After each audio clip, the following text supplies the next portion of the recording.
¿qué hombre habrá de vosotros que tenga una oveja y si ésta cayere en un hoyo, y note ahí, en día de reposo?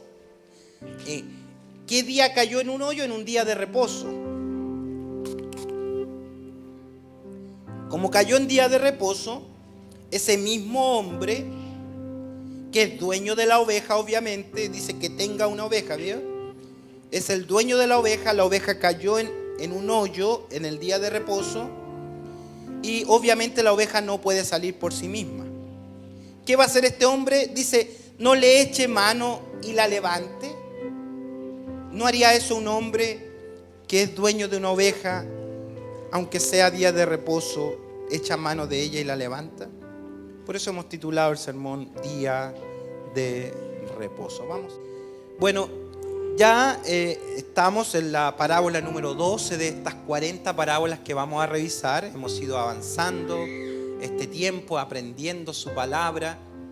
Y algunas consideraciones que hemos señalado a la hora de venir a las parábolas, que es ver siempre en el contexto que está expresado el mensaje. Que va a ser clave poner la parábola, y esta palabra la repito siempre, espero que vaya metiéndose en su cabeza, que esa parábola tenga su órbita textual, o sea que siga la secuencia que tiene el texto, que no lo saque fuera de su órbita y lo interprete independientemente, porque eso nos llevaría a cometer errores de interpretación de la palabra. Y eso es lo que acontece muchas veces con la parábola.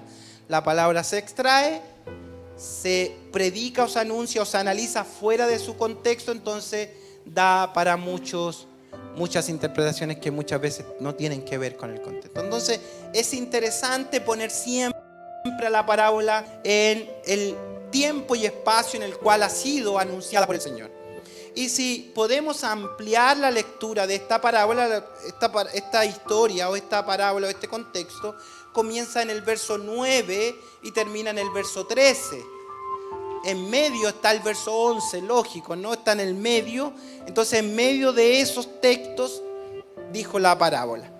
Y revisemos un poco el contexto para comprender qué es lo que está sucediendo acá y por qué el Señor dice esta parábola. Pasando de allí, dice, vino a la sinagoga de ellos. O sea, noten que este pasaje o esta parábola es anunciada en una sinagoga. Podríamos decir en una iglesia, en un local, en un lugar donde se lee la escritura, en ese caso la Torá, donde se reúnen recurrentemente el día sábado a guardar el día de reposo y a estudiar la escritura el sábado. Entonces ya nos pusimos en contexto dónde está el lugar. Una sinagoga que no es en Jerusalén, es en otro lugar y que es un día sábado porque están reunidos. Dice, vino a la sinagoga de ellos y en medio de la sinagoga había allí un hombre que tenía seca la mano. O sea, ya hay otra consideración importante acá, que en medio de la sinagoga donde se está leyendo la Torá, donde se está celebrando el Sabbat, hay un hombre, hay un miembro en la sinagoga que está, no nos dice la escritura en qué posición, pero se logra descubrir que tiene una mano seca. ¿Qué es una mano seca?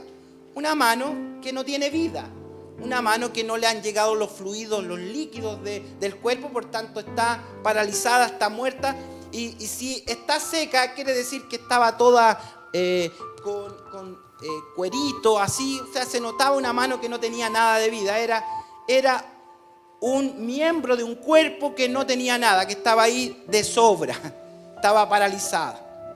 Ahora, si usted ve Lucas capítulo 6, verso 6, podemos señalar un detalle adicional, que la mano seca de este hombre es la derecha. Un antecedente.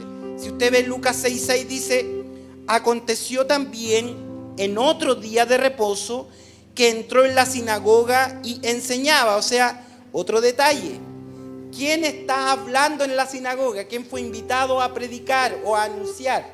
Jesús. O sea, Jesús ha venido como rabino, como un rabí, como un enseñador, como un maestro a exponer la palabra.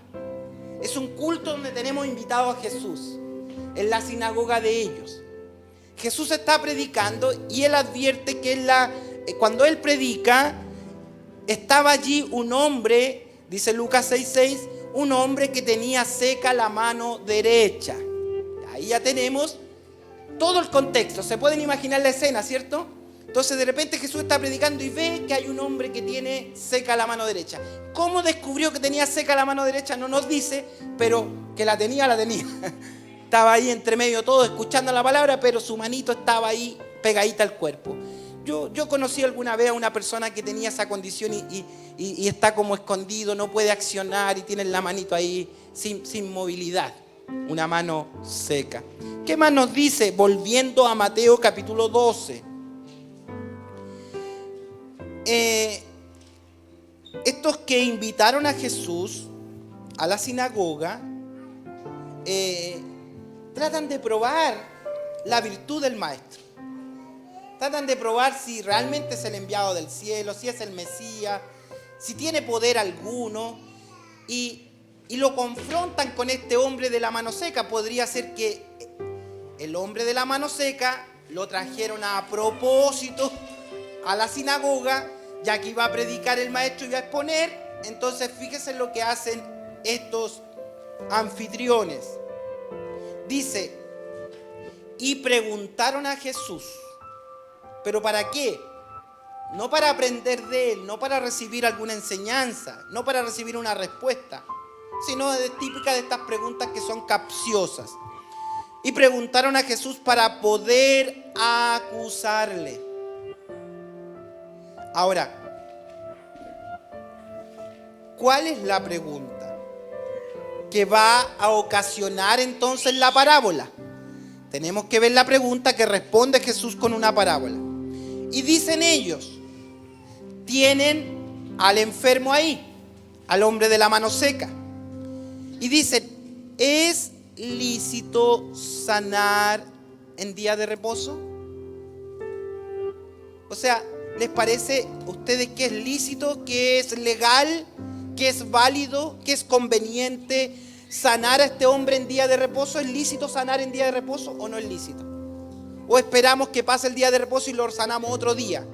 ¿Lo sanamos ahora o lo sanamos otro día? ¿Es lícito sanarlo? Eso pregunta el Señor para contrapreguntar lo que ellos dijeron.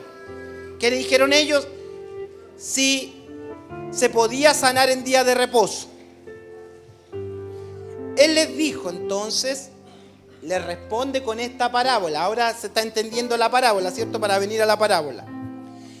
¿Qué hombre, dice, habrá de vosotros que tenga una oveja y si ésta cayere en un hoyo en día de reposo, no le eche mano y la levante? Ahí está la parábola.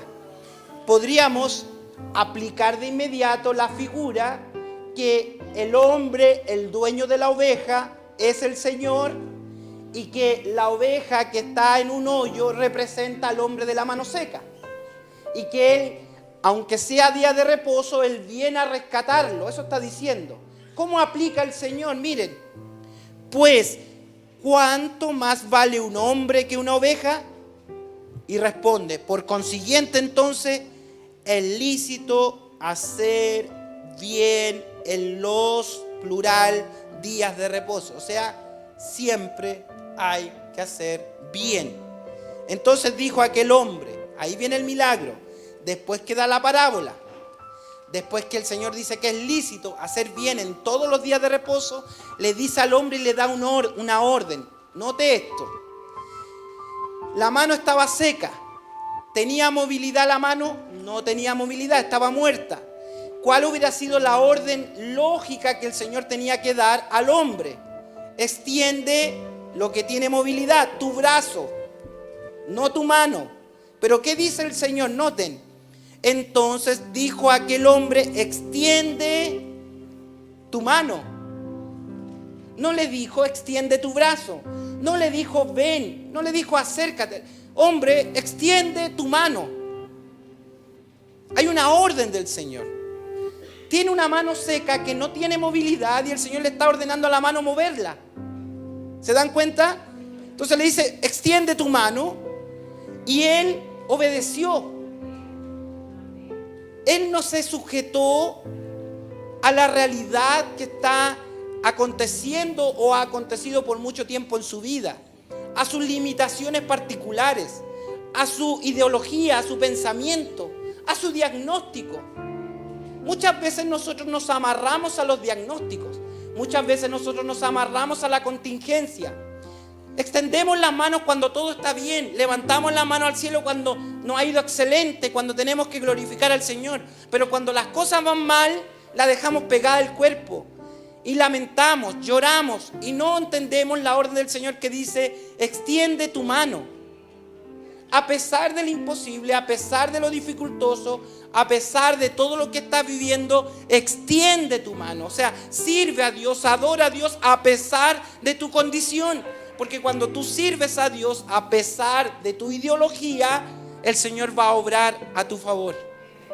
El Señor va a hacer misericordia. El Señor va a hacer un milagro. El Señor lo hará. Pero tengo que obedecer. Muchas veces el Señor nos manda a servirle, nos manda a hacer cosas, nos manda a entregarnos a Él, y nosotros tenemos un pliego de excusas y limitaciones.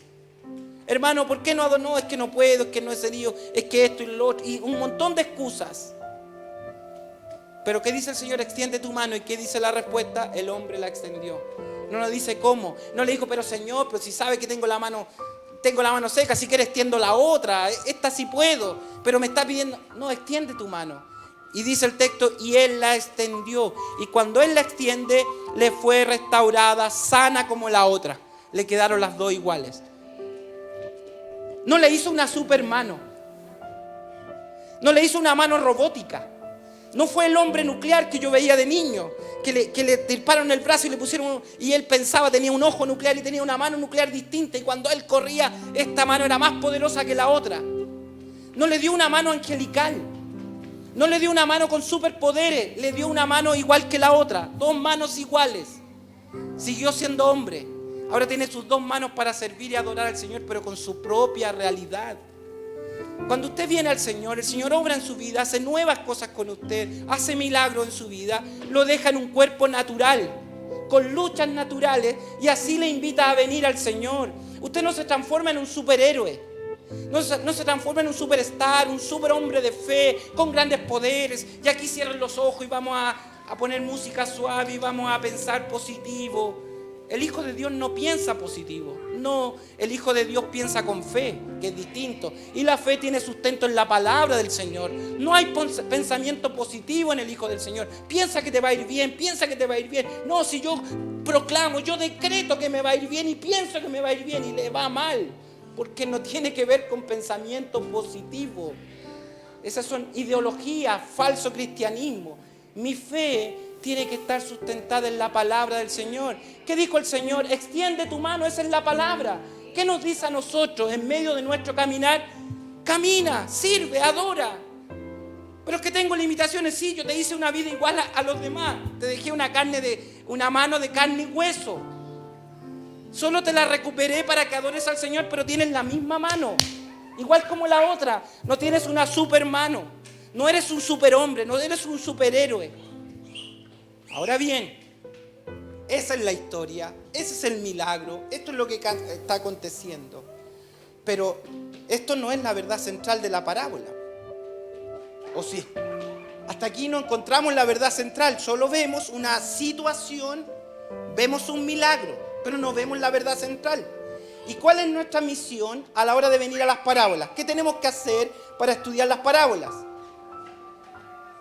Buscar la verdad central para que seamos edificados. ¿Qué es parábola? Verdad celestial puesta al lado de una historia terrenal. Y lo que hemos visto hasta ahora es una historia terrenal. Y nos podríamos ir contentos para la casa. Y hermano, démosle gloria a Dios porque el Señor sanó al manco o al mano seca. Y nos vamos contentos y Dios de milagros. ¿Verdad? Pero ¿es lo que el Señor quiere decir con la parábola?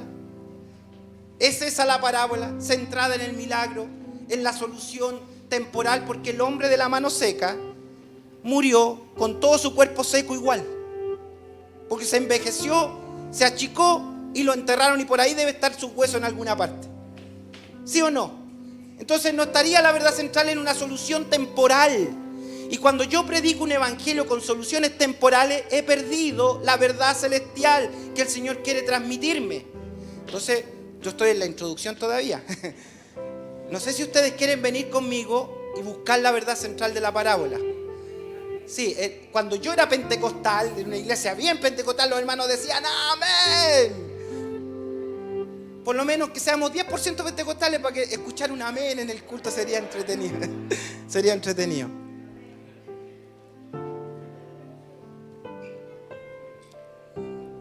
Bueno, ya vimos el contexto del milagro. A Jesús lo están tentando, lo están acusando de hacer cosas en el día de reposo. ¿Cuál es esta ley? Ya que vamos a hablar del sermón el día de reposo, veamos la ley del día de reposo. Si usted va en su Biblia, va a Éxodo 20, donde están los 10 mandamientos. Los 10 mandamientos no es una promulgación solo de la ley de ahí hacia adelante, sino que es una ratificación de los preceptos de Dios que han estado siempre. La creación se sustenta bajo preceptos divinos, leyes divinas, como ser, nunca Dios habló de la ley de gravedad, por ejemplo. No existe en la Biblia ley de gravedad, ¿verdad? Pero existe la gravedad, por cierto que existe. Si usted cree que no, le invito a lanzarse del segundo piso a la tierra, a ver qué le va a pasar. ¿Vuela o se cae? Se cae. ¿Por qué? Porque aunque no está dicho en la Biblia, ley de gravedad, el hombre se cae. Bueno, muchos principios divinos están inherentes en Dios y Él los ha ido comunicando. Entonces, Éxodo 20 no comienza la ley, sino que Dios comparte principios, nada más. Y cuando yo veo la ley de Dios, porque algunos dicen, no, si nosotros estamos en la gracia, no en la ley. Es que no has comprendido todavía entonces, porque la gracia viene a ratificar la ley, no a ser contrario de la ley. Ustedes no son los que guardan el día sábado. Yo digo, sí lo guardamos. Es que tienes que entender qué es lo que es esa ley. Y yo quiero explicarles hoy día que nosotros sí guardamos el sábado. Entonces cambiémonos para el día sábado. ¿Para qué lo hacemos el día domingo? No tiene que ver con días de nuestro calendario gregoriano. Ya, no tiene que ver con nuestro calendario. Tiene que ver con principios divinos. Cuando no existía el calendario gregoriano, no se llamaba domingo, no se llamaba lunes, no se llamaba sábado. Es otro concepto y tenemos que ir ahí al concepto del corazón de Dios. ¿Qué dijo Dios en Éxodo 28? El hombre es dado a olvidar algo. Y pareciera ser que los evangélicos olvidamos algo. Y aquí está diciendo, acuérdate. ¿Por qué nos dice que nos acordemos? Porque nos olvidamos. Ahora yo podría transformar esto en ley y decirle, hermano, mire, el sábado usted no trabaje, usted no haga nada, el día sábado lo vamos a dedicar al Señor, porque el Señor dice, acuérdate del día de reposo, acuérdate del día de reposo. ¿Para qué me debo acordar del día de reposo? Está el objetivo del día de reposo. ¿Para qué? Para santificarlo. No para santificarme, para santificarlo. Dice eso ahí, acuérdate del día de reposo para santificarlo. ¿Qué debo santificar en el día de reposo? El día de reposo. Entonces, ¿cómo entendemos esto? Podría ser muy abstracto, ¿no? Santificar un día del calendario. ¿Cómo santifico un día? ¿Cómo santifico horas cronológicas? ¿Cómo esperar el día viernes hasta las 24 horas y cuando comience el minuto 1, comienzo a santificar ese minuto, ese calendario, esas 24 horas que van a venir en adelante? ¿Cómo lo haría? Claramente es un absurdo. No es el cronómetro, no es el cronograma, no es el día, no es el calendario. Hay algo más profundo acá. Dice Marcos 2, 27, 28, donde el mismo Señor se refiere a la razón por qué se crea el día de reposo. ¿Cuál es la razón que hay en el día de reposo? Para ir entendiendo qué es lo que voy a santificar y por qué el Señor me manda a santificar. ¿Y por qué el Señor hace una obra de amor en el día de reposo? ¿Por qué? Porque el sermón se llama el día de reposo. Entonces, Marcos 2, 27, 28 nos dice así. Quiero saber que me están siguiendo, ¿sí? ¿Están bien? Ya. Marcos 2, versículo 27, 28. Búsquelo en su Biblia. Dice el 27 de Marcos 2. También les dijo, entre paréntesis se lo dijo a los fariseos: el día de reposo fue hecho por causa del hombre. ¿Por qué Dios diseñó el día de reposo? Por causa del hombre. O sea, el hombre fue la causa. Esto se llama, en términos técnicos, la etiología divina. Está en esa causa divina en que Dios diseñó el día de reposo, no para Él, sino por causa del hombre. El hombre es el causante del día de reposo. Eso es lo primero. El primer principio que enseña el Señor, que fue el día de reposo hecho por causa del hombre. Y no el hombre por causa del día de reposo. ¿Qué está diciendo? No es el hombre creado para que venga a adorar un día y guardar un día, sino que Dios diseñó el día de reposo para el hombre y no el hombre para el día de reposo. ¿Qué están haciendo los fariseos? Están persiguiendo con lupa a todos que guarden la ley del día de reposo sin entender el principio del día de reposo. Se han perdido lo más lindo. Se quedaron con la ley, se quedaron con el cumplimiento legal y a todos los sometieron a que estuvieran tranquilos. Hermano, si usted lee la historia judía, se da cuenta que ellos ni siquiera ese día caminaban ni un paso, no hacían ningún esfuerzo porque estaban así quietos, porque era día de reposo. No hacían nada. Por eso le preguntan al Señor: Señor, ¿es lícito sanar a alguien? Y el Señor dice: a ver, si hay un dueño de una oveja y la oveja se le cae a un hoyo, ¿espera hasta el domingo para venir a libertarla o va de inmediato? Entonces aquí dice el Señor que el día de reposo fue dado a causa del hombre y no el hombre para el día de reposo. Y lo explica en mayor grado, y esto me encanta. Si lo pueden dejar ahí subrayado. Por tanto, dice, después que da esta explicación, por tanto, el Hijo del Hombre, o sea, Jesucristo, es Señor aún del día de reposo. Esa es la palabra esquirio, es el Rey del día de reposo. El Señor es el Rey del día de reposo. El Señor es el gran Sabbat.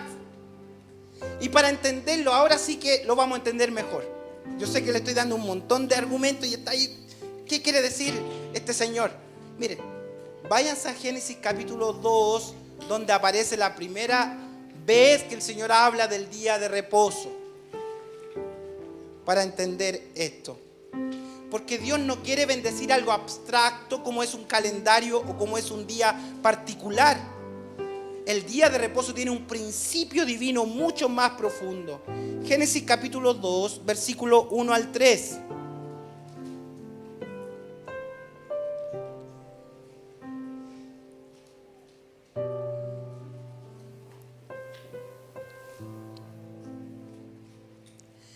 Dice así: fueron pues acabados los cielos y la tierra y todo ejército de ellos. Y acabó Dios en el séptimo día la obra que hizo. O sea, toda la obra de Dios se acabó. ¿Y qué dice? Y reposó el día séptimo de toda obra que hizo. Y bendijo Dios al día séptimo y lo santificó, porque en él reposó de toda la obra que había hecho en la creación. ¿Qué dijo el Señor? Aquí está dando, el Señor creó todo, ¿cierto? Y dice que al séptimo reposó. Pregunta inteligente. Un Dios todopoderoso, un Dios omnisciente, omnipresente, un Dios creador de todo, ¿se cansa? Tú, qué agotado que estoy, 6 días he trabajado sin parar, necesito un descanso. Y dijo Dios, séptimo día de reposo. Qué rico descansar, reposó Dios. ¿Es eso lo que dice el texto? ¿Es eso lo que nos manda? No, vea la figura. Dios creó todas las cosas. Y nos dijo Jesús que el día de reposo va a ser a causa del hombre. ¿Sí o no? A causa del hombre. Entonces dice, el día de reposo fue creado o diseñado a causa del hombre. ¿Qué ve Dios en ese minuto? Vean esto, aquí hacemos conexión. Aquí me entendieron todos. ¿Qué vio en ese minuto después que crea todo? Vio al hombre, la joya de su creación, como una oveja en un hoyo. Sí, el hombre va a caer, el hombre va a pecar, el hombre se va a destruir, el hombre se va a perder. Entonces, ¿qué hace Dios? Dios en su soberana voluntad dije, vamos a poner un rey aquí. Y Él toma toda su creación y hace que su creación descanse en el rey. Y viene Cristo en el día de reposo y toma toda su creación, porque el día de reposo fue hecho a causa del hombre y todas las cosas por Él subsisten. Él es el Señor del día de reposo. El que está en Cristo, nueva criatura es y ha venido al reposo eterno. Por eso el Señor dice, venid a mí todos los que estáis trabajados y cargados, porque yo los entraré al reposo. Entonces el reposo no es un día, no es el sábado, el reposo es Cristo. El gran sábado es Cristo, el que tiene el rey del día de reposo es Él. Y Él es lícito que sane al hombre de la mano seca. El hombre no puede adorar a Dios porque está en un hoyo. Está lejos de Dios, está sin posibilidad. Y tiene que venir el rey del día de reposo a hacer descansar la creación de Dios y a tomar al hombre, decirle, extiende tu mano, puedes adorar porque yo soy el Señor del reposo. Y eso ha acontecido con nuestras vidas. Por eso el Señor Dios dice, acuérdate del día de reposo para santificarnos. Entonces, ¿cuál es el día de reposo que debo santificar? Cristo. Acuérdate de Cristo, santifica a Cristo, apártate para Cristo, deja que Él intervenga tu vida, Él intervenga tu corazón. Bendito sea el Señor. Esta mañana yo quiero invitarles a reposar en Cristo. Él es el Señor del día de reposo. Nosotros somos hombres de una mano seca que no podemos hacer nada para Dios. No son las leyes las que nos van a llevar a Dios porque no podemos. El hombre estaba en la sinagoga en día de reposo, pero no podía hacer nada para llegar a Dios. Aunque estaba en la liturgia, aunque estaba guardando un día específico, no estaba conociendo quién era el Señor.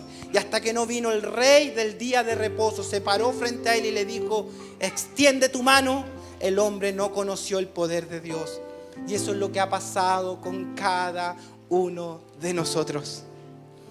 No teníamos ninguna posibilidad, por mucho que nos hicieran cerrar los ojos, por mucho que nos pudieran música subliminal, por mucho que nos hicieran hacer cosas, por mucho que nos hicieran contribuir, por mucho que nos hicieran venir, por mucho que hiciéramos que estuviéramos dentro de la sinagoga. Si el Rey de Reyes, el Señor de Señores, el dueño del día de reposo, el día de reposo, el gran sabbat no se nos presenta, no podemos descansar. Y la buena noticia es que hemos descansado en Jesús. Hemos confiado en Él. Y se nos presentó el gran sabbat. El Señor se presentó a mi vida.